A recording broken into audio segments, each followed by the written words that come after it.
Padamihin lang natin yung views.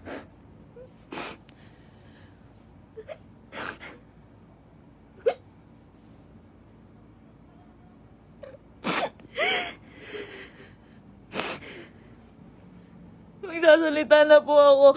Magsasalita na po ako. Padamihin lang po natin yung views.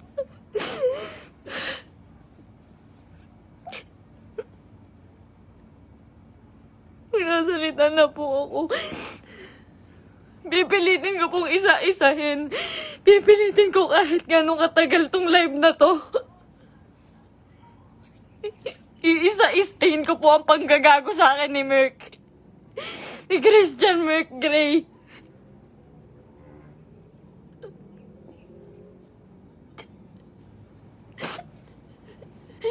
Ginago po ako ng taong yon. Ginamit po ako ni Christian Merc Gray.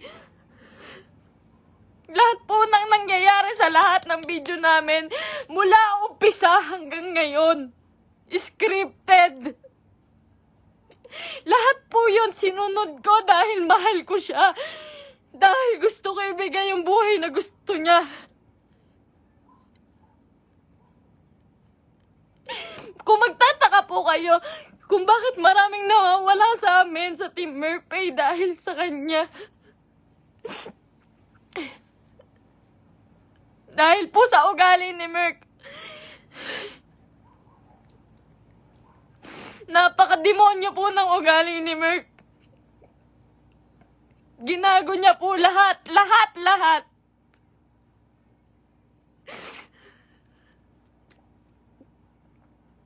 Ito po. Ito na, umpisa ko na po. Alam niyo po, nag-umpisa kami sa... Nung galing po siya sa Brusco. Galing po si Merc sa Brusco. Hindi po ako yung dahilan ba't siya nawala doon. Ayaw niya pong mabawasan yung perang kikitain niya dahil po alam niyang malaki. Siya po ang pinakamalaking may kita sa Brusco. Siya po ang may pinakamalaking kita. Yung ibabawas na 5% doon, sa pera ni Merc siguro mababawas doon 16,000.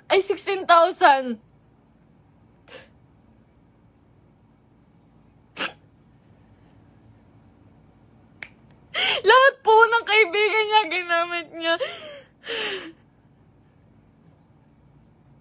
Hindi ko na po kasi kaya eh.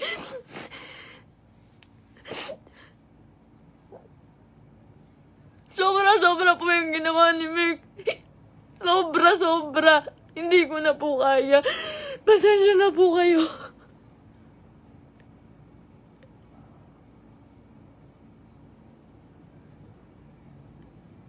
Napakawalang hiyang tao niyan ni Merc. Lahat po ginago niya, pamilya ko. Lahat po ng tao sa paligid niya, ginamit niya po. Scripted po lahat ng nangyayari. Sinusunod ko po siya. Kung makikita niyo po, lahat po ng video namin, puro bastos dahil po yun sa kanya. Ayoko po nun, walang may gusto nun. Kayo na pong bahala kung maniniwala kayo ngayon. Wala pong may gusto nun. Lahat po binigay ko sa taong yun.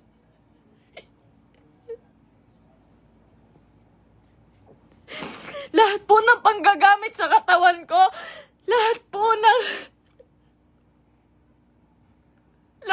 pagpapakita ng kung ano sa katawan ko. Siya po ang may gusto nun. Nagagalit po siya pag aayaw ako. Ang sasabihin niya, para sa atin to. Para sa atin to. Pero hindi ko naramdaman dahil po, napakalaki po ng kinikita ni Merc. Wala po siyang binibigay sa akin. Kung sasabihin niyo po, na pera lang ang habol ko sa kanya. Kung makikita niyo po yung bahay namin, hindi niya po napagawa yun. Hindi niya po pinagawa yung bahay namin, uunahin niya pa po yung iba. Sa laki ng kinikita ni Merc, sa milyon ang kinikita niya sa isang buwan, 5,000 lang po ang binibigay sa akin yan, pati kay mama. Sa magulang ko po, 5,000 lang po, isusumbat niya pa. Mumurahin niya yung magulang ko.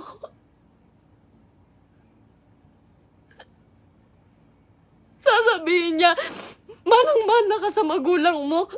Ang bobobo niyo. Lahat kayo plastic. Ginaganon niya po yung magulang ko, hindi ko na po kaya.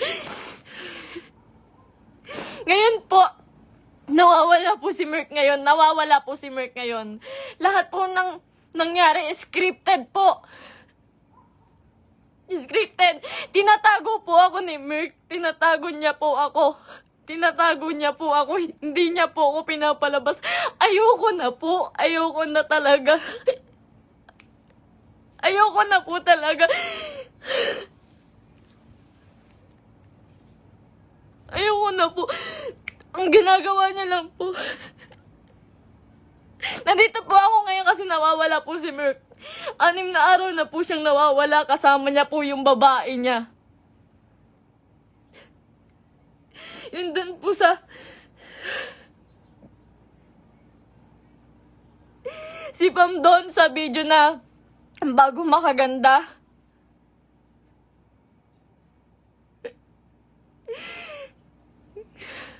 Huwag niya po sisihin yung kambal doon, si Chen Chen tsaka si Tantan. Yung Centeno twins po, huwag niyo po silang sisihin doon. Dahil utos po ni Merk lahat yun. Ako po, hindi ko na po kaya si Merk. Demonyo na po yung utak niya. Sobrang mukhang pera. Sobrang mukhang pera ni Merk. Lahat ng tao ginagago niya.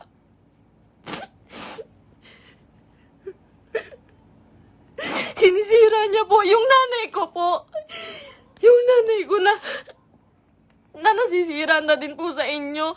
Yung sasabihan po yung nanay ko na mamatay ka na, siya po may utos nun. Ginagawa niya pong robot yung pamilya ko dahil sa akin na lang po tumitingin yung pamilya ko. Ba't nila sinusunod si Merk? Kada pupunta po sila sa bahay, may pagkain na sila, maghihintay kami ng script niya. Magagalit pa po yan pag nagkakamali ako. Pag may mali po ako nasasabi, pag kailangan ulitin ng video, magagalit pa po yun. Lahat po ng video namin, scripted. Dahil po sa kanya.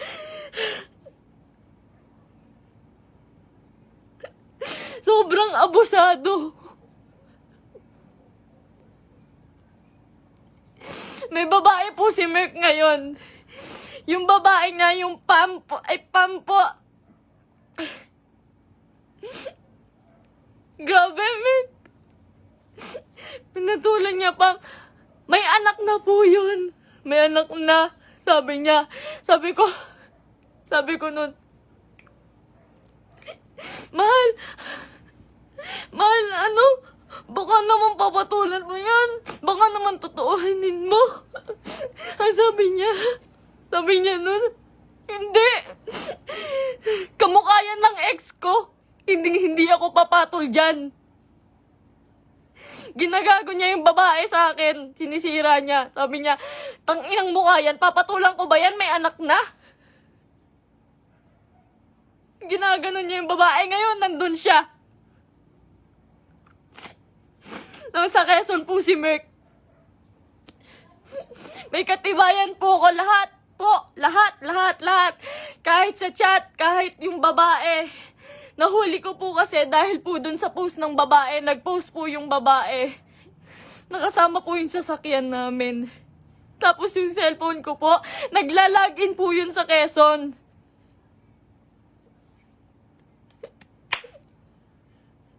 Lahat po ginawa ko kay Merk. Pasensya na po kayo. Ako po mismo humihingi ng pasensya dahil po kinonsinti ko siya. Mahal ko lang po talaga. Ngayon lang ako natauhan. Sobrang dami kong kaibigang nilayuan. Pamilya dahil ayaw nila ng video namin ni Merk. Sobrang dami ko pong nilayuan. Wala po akong kaibigan ngayon. Wala po akong kahit sino ngayon. Dahil kay Merk, dahil iniingatan ko po siya.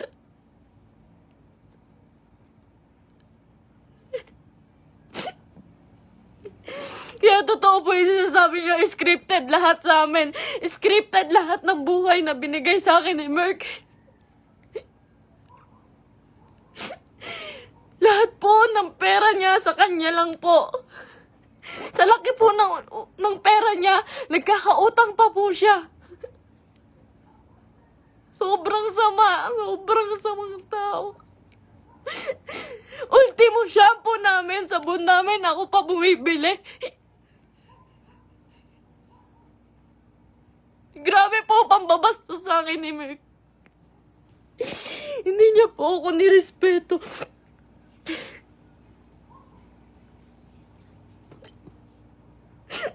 Nawalan po ako ng kaibigan dahil sa kanya. Huwag niya po sisihin lahat po ng taong nakapaligid kay Merk. Dahil po lahat yun inuutusan niya. Sobrang bossy. Hindi niya naman po pinapalamon.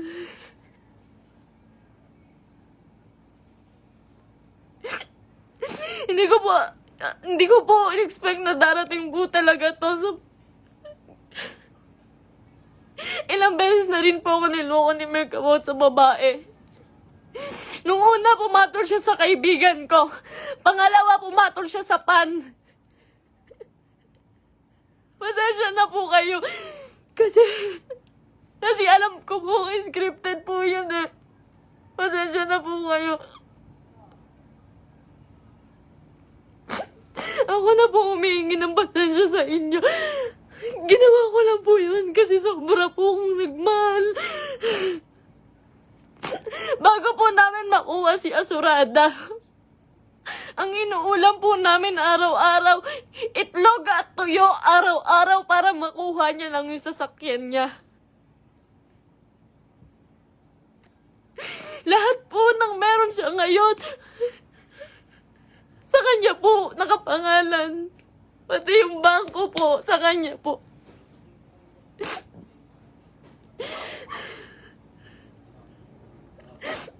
Paghihingi po ako sa kanya, hindi po yun magbibigay. Ultimo sarili kong damit, ako pa bumibili. Sa isang buwan po, 5,000 lang ang binibigay niya sa pamilya ko. Tapos susumbatan niya pa. Lahat daw binigay niya sa akin. Yung singseng, sabi niya, 170K daw po yun. Malaman-laman ko, 30,000. Yung tatay ko, binastos niya. Binastos niya yung tatay ko. Hindi po siya nagpaalam sa tatay ko na magpropose siya. Nung time na yun po, hindi po maganda yung nangyari. Yung proposal po. Hindi po ako naniniwala sa proposal na yun dahil po alam ko na hindi totoo, na para lang yun sa video. Lahat po kay Merk hindi totoo.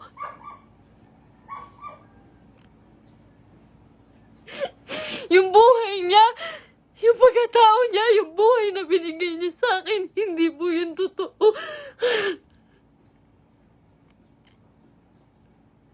Lahat po ng kaibigan niya na malalapit sa kanya, ginago niya po lahat yun.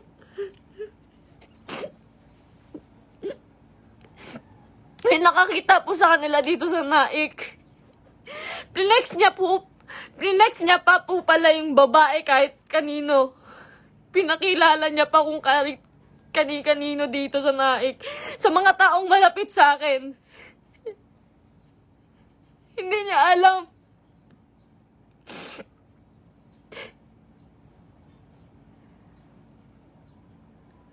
Grabe po yung ginawa sa akin. 3 years po akong nagtiyaga. Isang buwan po akong nakakulong. Isang buwan po akong nakakulong sa kwarto.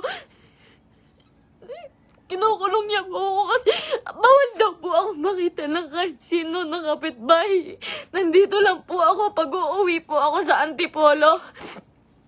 Madaling araw niya po ako iuuwi doon para walang makakita sa akin.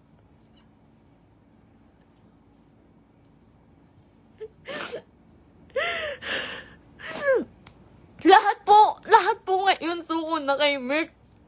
Nung isang araw po nasa ospital ako kasi nagtake po ako ng anxiety. Sobrang depressed na po. Sobrang depressed na po. Hindi niya alam yun. Hindi niya alam na naghahanap ako sa kanya. Kahit saan naghahanap po ako. Naghahanap ko siya eh. Kasi mahal ko po siya eh.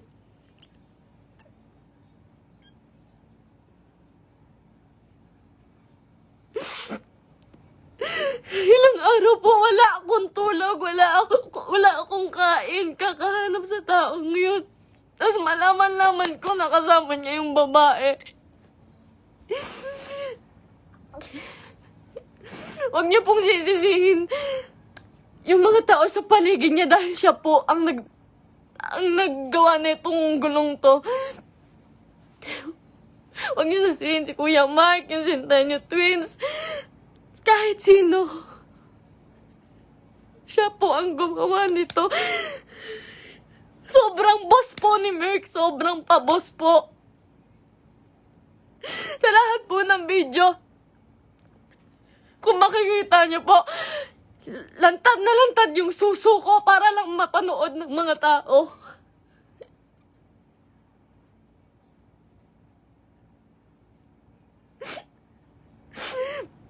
Para lang panoorin niyo, para lang magkapera siya. Lahat po ng taong nawala po sa amin, hindi ko po masisisi. Eterners TV, Brusco, Arnold, Tatay Onin. Marami pa pong nawala sa aming mga kaibigan dahil po sa kanya. Dahil hindi po nila kaya. Hindi po nila kinakaya si Merk. Nagmahal lang po ako. Pasensya na po. Pag mag-short film po kami, magkamali lang po ako ng unti. Nangina naman mahal, galingan mo naman. Pati po pagkapahulog ko po sa hagdan, hindi po yun totoo. Ang sakit po ng katawan ko nun pagtapos. Ginawa ko yun sa kanya nung nagpakahulog ako sa hagdan.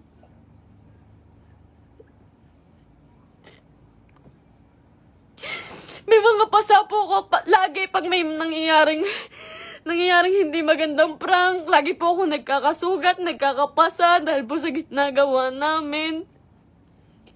Hindi po ako nanghingi ng kahit piso kay Merk. Hindi po ako nanghingi ng kahit piso kay Merk. Hindi po. Lahat po ng account siya po may hawak. Kinukontrol niya po lahat. Hindi niya po mapagawa yung bahay ko. Sabi niya po sa CR namin, mahal, hindi ako magsi-CR dyan. Hindi po siya nag-CR sa CR namin sa bahay.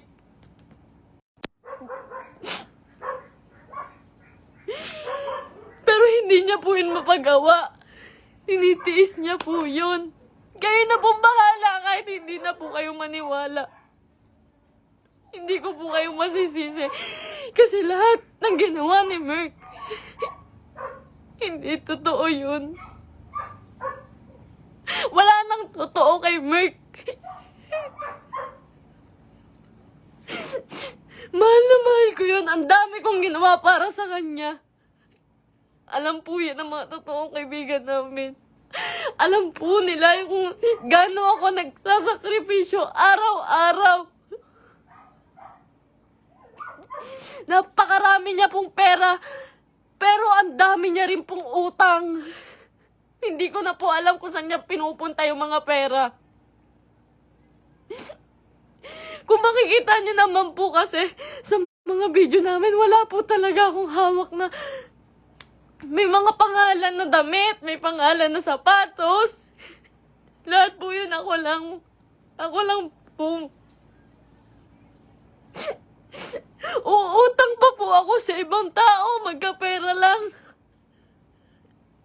Lagi po akong umuutang sa ibang tao, magkapera lang.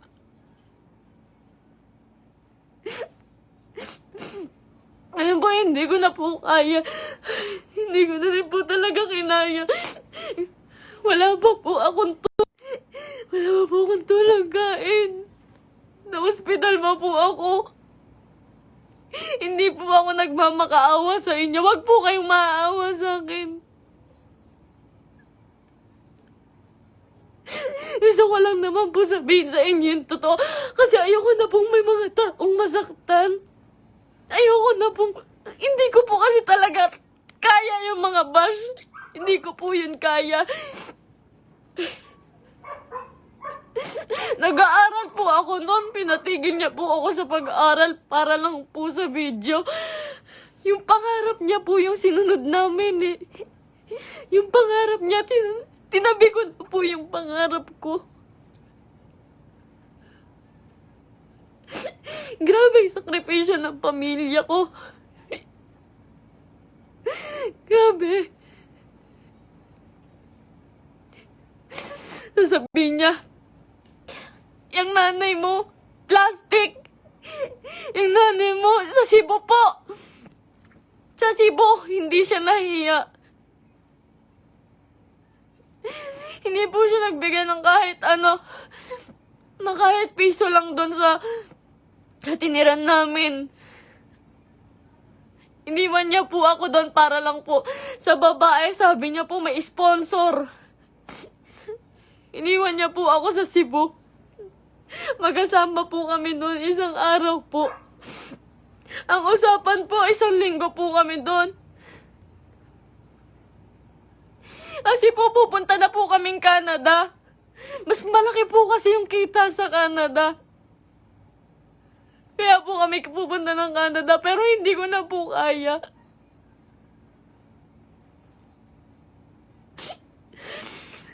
Ganito, ngayon, fiancé niya pa lang po ako, pero grabe na po yung ginagawa niya sa akin. Sobrang mukhang pera ni Merk.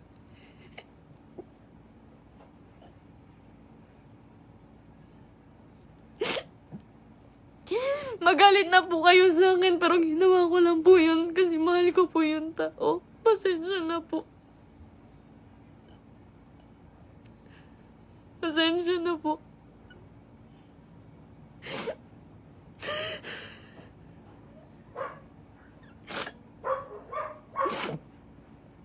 Ngayon po, wala pa rin po si Merk. 6 na araw na po siyang nawawala. Pinabayaan niya po ako mag-isa nang walang pera. Wala po akong hawak na pera. Pinabayaan niya po ako. Iniwan niya po ako. Ang dami ko na pong utang ngayon kasi po wala akong hawak na pera. Tapos hahanapin ko siya.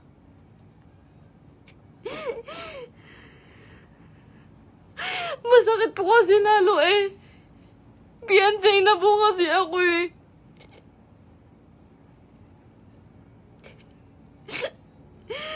Sobrang pasensya na po sa inyong lahat. Sobrang pasensya na po. Mahal ko lang po yung tao. Pero ngayon po suko na po ako. Pagod na po ako. Pagod na ako.